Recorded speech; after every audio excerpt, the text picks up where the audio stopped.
Welcome to the Bogosity Podcast for the 13th of May 2013, the podcast that never closes the cover before striking.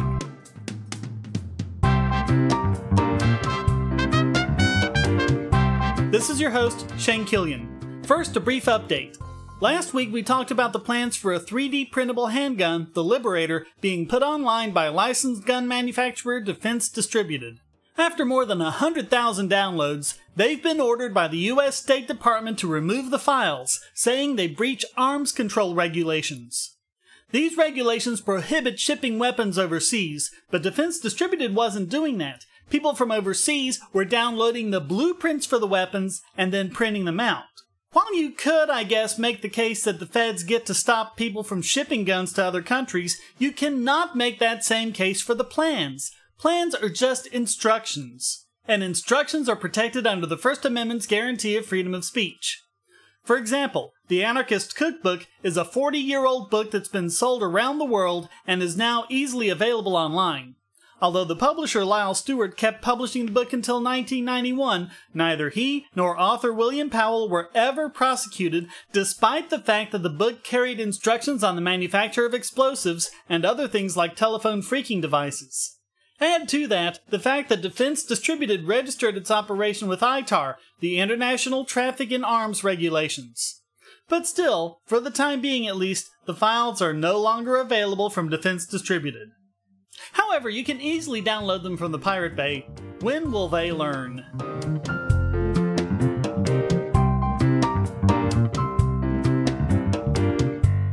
Now let's nullify the news of the bogus. In episode 4 of Bogosity, we showed how the free market keeps caffeinated drinks safe with voluntary regulation by the drink companies. In fact, it works so well that now the FDA's wanting to step in and regulate. Hey, you didn't actually expect them to intrude when there's a real problem now, did you? No, they might be blamed when it doesn't get fixed. As FDA Deputy Commissioner Michael R. Taylor said, quote, "Our concern is about caffeine appearing in a range of new products, including ones that may be attractive and readily available to children and adolescents without careful consideration of their cumulative impact. Energy drinks with caffeine are being aggressively marketed, including to young people. An instant oatmeal on the market boasts that one serving has as much caffeine as a cup of coffee. And then there are similar products such as a so-called wired waffle and wired syrup with added caffeine. The proliferation of these products in the marketplace is very disturbing to us." Oh yeah? Well, what's disturbing to me is yet another federal bureaucracy wanting to step in and regulate yet another part of our lives where we're quite capable of mitigating any problems on our own, thank you very much. Did you notice they even snuck in the "won't someone think of the children" angle? So just how dangerous is caffeine? Well, according to the CDC, the number of Americans per year who die from caffeine overdose is... well, that's interesting. They don't even bother to list it. So basically they're worried about a substance that really isn't killing anybody.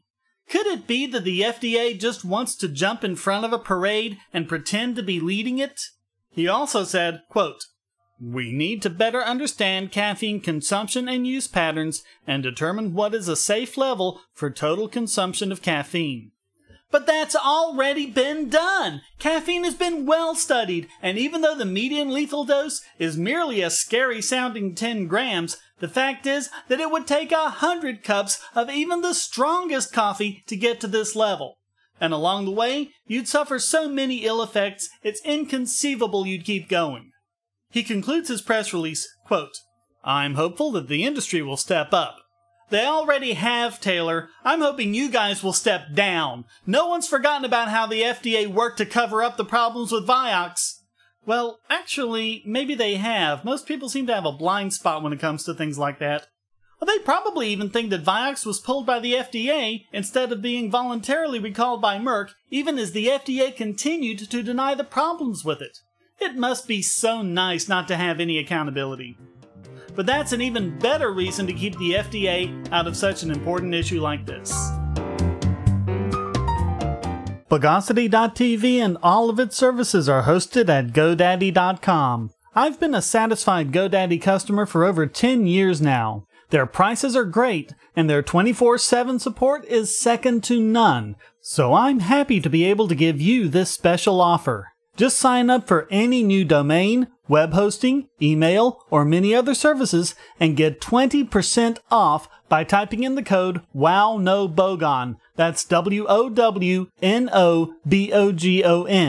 Because there's nothing bogus about these savings on quality internet service. Get your own .com with a personalized email address, or establish your online business in a snap, all for 20% off. And if you buy before May 31st, 2013, you'll get a whopping 35% off your order, and you'll help this podcast too. Just go to GoDaddy.com and use the code WOWNOBOGON. This podcast has covered nullification before. This is the idea, both fundamental and crucial to any constitutional system, as pointed out by both Thomas Jefferson and James Madison, that anyone, police, judges, state legislatures, juries, anyone should refuse to execute laws and regulations that go against the Constitution. Unfortunately, it seems like a concept that's dying out. Not many people have heard of it, and those that have are oddly horrified by the idea. But that may be changing. At least according to a poll from Rasmussen Reports made in the wake of Kansas nullifying federal anti-gun laws. They found that 38% support states blocking federal restrictions on firearms, with only 45% opposed. Moreover, a majority, 52%, think that states should have the right to block federal laws they think are dubious. Even with all the FUD from politicians and news media hacks like Rachel Maddow, most average Americans approve of nullification. And that number will likely grow as more and more states act to nullify federal gun laws, drug laws, healthcare laws, and many more. And the Rasmussen poll shows what appears to be the only reason it isn't happening faster. Of those in the political class, a whopping 74% oppose nullification, way out of touch with the people. And it isn't just those racist neo-Confederate Republicans like pundits like Maddow insist. A recent poll from Pew Research shows that 59% of Democrats say that federal marijuana laws should not be enforced where state laws make it legal. That's only one less than the 60% of the average population that feels that way. So even among Democrats, and I mean the ordinary, everyday Main Street Democrats, not the out-of-touch elitists in the political class, you have huge support for the concept and application of nullification. So folks, don't let politicians and those blowhards in the media get you down. A lot more people agree with us than them on this issue.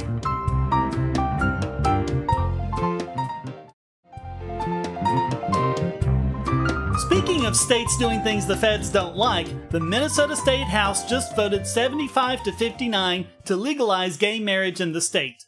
It appears they have the votes in the Senate to pass it, and Governor Mark Dayton says he'll sign it. That will make Minnesota the 12th state to legalize gay marriage. This comes on the heels of voters rejecting a state constitutional amendment that would have defined marriage as being exclusively between a man and a woman. Folks, no one has the right to use force against peaceful people who are just living their lives the way it makes sense to them, even if it doesn't make sense to you. This means the marriage of two people of the same sex, or even more than two people of whatever gender they might be. The latter still horrifies a lot of so-called liberals who champion gay marriage, but the concept is the same, and to take any other position is nothing short of hypocrisy. Meanwhile, so-called conservatives keep saying that this is a slippery slope that will eventually lead to plural marriages. This time at least, I sure hope they are right. As long as everyone involved is a consenting adult, government should have absolutely no say whatsoever. Even libertarians seem to miss the point on this issue, saying the solution is to get government out of the marriage business. While government should have no say at all in who can get married and who can't, marriage does result in contracts which must be recognized by the government, such as medical power of attorney, next of kin rights, spousal immunity, and so on. Not only does the unlimited right to contract of Article 1, Section 10 of the U.S. Constitution prohibit the government from limiting these in any way, more importantly, the Equal Protection Clause completely forbids any such gender discrimination. And that really is the point here. This really isn't about marriage. It's not even about homosexuality. It's about equal protection under the law. And that issue is vital throughout all government policies, not just marriage. It's that issue that must be addressed and that vital concept that must be fought for. Never forget that. History is written by the winners, and so apparently is economics. That's why there's Liberty Classroom. Probably the best single learning resource for history and economics on the web, Liberty Classroom teaches U.S. history, Western Civ, and economics from actual university professors. There's lots of free material to get you started, including introductory lectures on all these subjects. And when you sign up, you'll get the full site's content for just $99 a year, less than the price of 2 cups of coffee a month. And if you type in the promo code Bogosity in all caps, you'll get your first year for just $88. Lectures are available in both video and audio format, so you can watch or listen to them on your computer, your phone or tablet, or in your car. Learn at your own pace about the subjects you're interested in and become a more effective debater. You'll also get access to lots of supplemental materials and even the professors themselves via the discussion forum and even live video chats. Inform yourself against the myths and propaganda of our society. Visit libertyclassroom.com.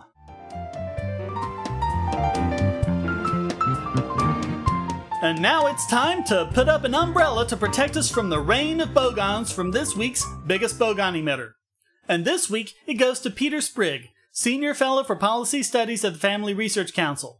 When the word family is in the organization's name, it's a pretty sure indicator that some major fail is coming, but Sprigg takes it to whole new levels. He's just so hurt and offended at people calling his bigoted and hate-filled religious beliefs for what they are. Quote, "The media will hail someone who comes out of the closet as gay, but one who simply expresses their personal religious views about homosexual conduct is attacked."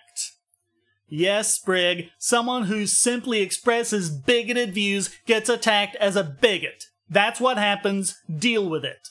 But like so many Christians, he has this hideously bogus and possibly even pathological martyr complex. Whenever he gives a speech condemning homosexuality, he gets challenged, and few Christians speak up to defend him. He says this is because anti-gay Christians are forced into the closet. It must be because Christians are such a hated and oppressed minority, right? No, Sprigg. Christians are not a minority in this country, and if anything are overrepresented in the government and the news media, so drop the poor oppressed me bit. Have you ever stopped to think that maybe they're not oppressing you because you're Christian, they're opposing you because you're a bigot? And maybe, just maybe, the reason Christians don't speak out to defend you is because, and I certainly hope this is the case, your bigoted, hateful views are not representative of all Christianity.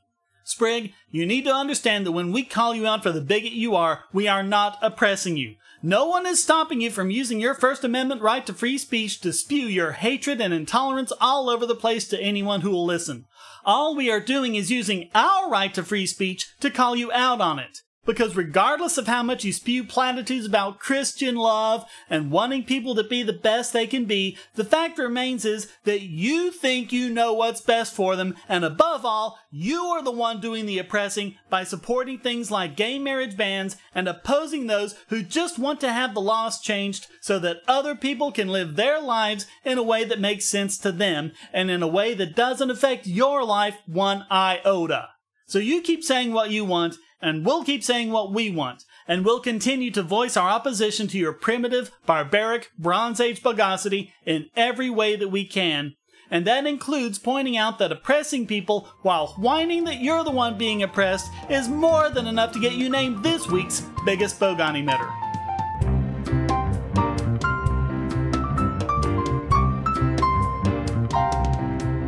And now a special treat. It doesn't happen often, but every now and then, someone comes along and delivers a debunking so straightforward and undeniable that it qualifies him for the Silver Cluon Award. And this past week, YouTube user Podholer54 did just that.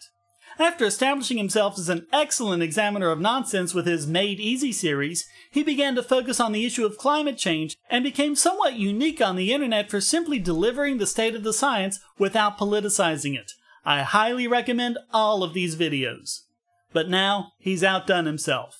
To counter the claims of global warming deniers that the only evidence is esoteric computer models which are highly inaccurate and a conspiracy of government scientists in the IPCC, this past week he uploaded a video entitled, "The Evidence for Climate Change Without Computer Models or the IPCC." Let's take a listen. So in this video, I'm going to show the evidence that's in the scientific literature, explained in very simple terms and answering just 3 key questions. What's the evidence that CO2 can cause global warming? What's the evidence that it's done that in the past? And what's the evidence that it's doing that now? And I promise no computer models are necessary and no references at all to the IPCC. That's because, contrary to popular belief, the evidence is not reliant on computer models, and none of the research that answers these questions has been conducted by the IPCC. It was way back in the 19th century that physicists discovered that carbon dioxide lets through short wavelength light, the kind that passes through our atmosphere, but traps longer wavelength heat radiation of the kind that would be reflected back into space. In the 1930s, Guy Stewart Callendar showed that the radiation absorbed by CO2 was at different wavelengths to the radiation absorbed by another important greenhouse gas, water vapor. By the 1950s and 60s, rising CO2 levels suggested that a much warmer world would soon be inevitable. So that dispels the myth that the global warming scare, if you want to call it that, was dreamed up by Al Gore or the IPCC or the Club of Rome. It predates them all. Well, here's the data for temperatures, and here's the data for CO2 levels. Put them together, and you get a very clear... oh dear. Actually, no one expected to see a correlation between the two because, of course, we're missing the most important factor of them all, the sun. It's the climate science critics, the politicians, the bloggers, and the amateurs who showcase this graph that completely ignores the role of the sun, and it's the climate researchers who factor it in. But if the CO2 temperature link is correct, then when we factor in both CO2 and solar irradiance, which are the long-term drivers of climate, then we should get a very good correlation with global temperatures, and we do. So there you have it, the state of the science with no computer models or IPCC data at all demonstrating the evidence. I think it's your move, deniers. Although what move you have left other than to turn down your king and resign, I can't imagine. Congratulations, Potholer54, and enjoy your shiny new silver Cluon. I assure you, it's carbon neutral.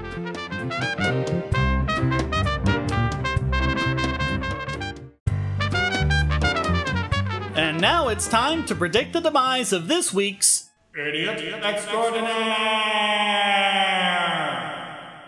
Longtime listeners of this podcast will remember Sylvia Browne, psychic and fraudster. But I repeat myself. She's found an enormous amount of success over the years, despite repeatedly being shown to be wrong. The biggest happened in 2002, when she told the parents of 11-year-old Sean Hornbeck that their son was dead. 4 years later, Hornbeck was found very much alive, having been kidnapped and abused during that entire time. Well, now it's happened again. In 2004, she told the parents of 16-year-old Amanda Berry that she was dead. Just this past Monday, Berry was rescued. Again, very much alive. Apparently, Berry had broken through the door where she'd been held captive and called for help, rescuing herself and 2 other missing women. But there was to be no happy reunion with her mother, since she had died 2 years after talking with Browne. She died believing her daughter was dead. Whenever skeptics go around debunking stuff like this, people keep saying to us, "What's the matter with you? Why can't you just let people believe? After all, no one's being hurt." Well, look at the case of Sean Hornbeck. Look at the case of Amanda Berry. Look at the case of J.C. Duggart, abducted at 11 years old and not found for another 18 years, having been abused and raped and even being forced to give birth to her rapist's babies, all of whom remained abducted and never even went to school or saw a doctor. Psychic after psychic gave information about her location, and every single one of them was completely, utterly, and pathetically wrong. Look at all of these cases and tell me that no one's being hurt, as parents are wrongly told their children are dead when they're alive, or alive when they're dead. False grief or false hope, as well as sending police on wild goose chases, using up resources that could be spent on genuine leads. Here's the thing that gets me. Providing false information about an investigation is a crime in all 50 states. Yet somehow, these psychics keep avoiding jail no matter how many false leads they give to police. Amazing. One thing I don't do is blame these parents for turning to psychics. They're desperate for answers about what happened to their children and are holding out hope, however unlikely, that the answers will come from somewhere. Browne and other psychics cynically exploit this for their own personal gain, apparently not caring one bit about the grief and damage they cause. Sylvia Browne should have been put in jail several times over for knowingly giving police false information. She keeps getting off light, and I feel that right now she's getting off light again. Once again, I find myself wishing I had some greater punishment to dish out than simply naming her this week's Idiot Extraordinaire!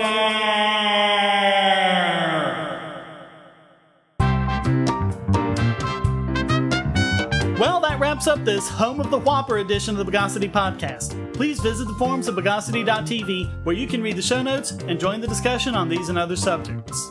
This podcast is free but not free to produce, so please donate via PayPal or Bitcoin at the top of the Bogosity.tv website or down the right-hand side of the podcast page and give generously to keep this podcast going. And if you'd like to contribute to the podcast, just send a question, statement, news article, or rant to podcast@Bogosity.tv. Put it in an audio file, and if it's good enough, it'll get played right in the podcast. Thank you for listening. Until next time, here's a quote from Mark Edward.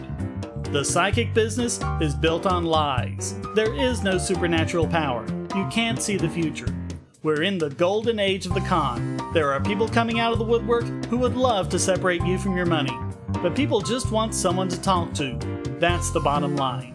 The Bogosity Podcast is licensed under Creative Commons Attribution Non-Commercial No Derivatives 3.0 Imported License.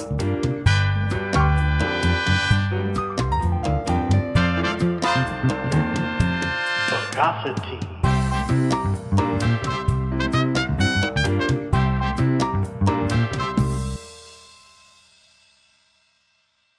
Do you want answers to creationist claims against evolution? Would you like to know more about evolution yourself, or even engage creationists more directly, with actual peer-reviewed sources to back you up? My book, How Evolution is Scientific, is designed to show the basics of evolutionary theory and how it is so well supported using the scientific method. It's impeccably sourced, with references to the actual scientific material, and is arranged using the creationists' own criteria of what is scientific. Using their own arguments against them, see how evolution is scientific, but creationism is not, based on observations, accurate predictions, logic, and evidence. Get answers to common creationist claims, and even a primer on abiogenesis, the start of all life.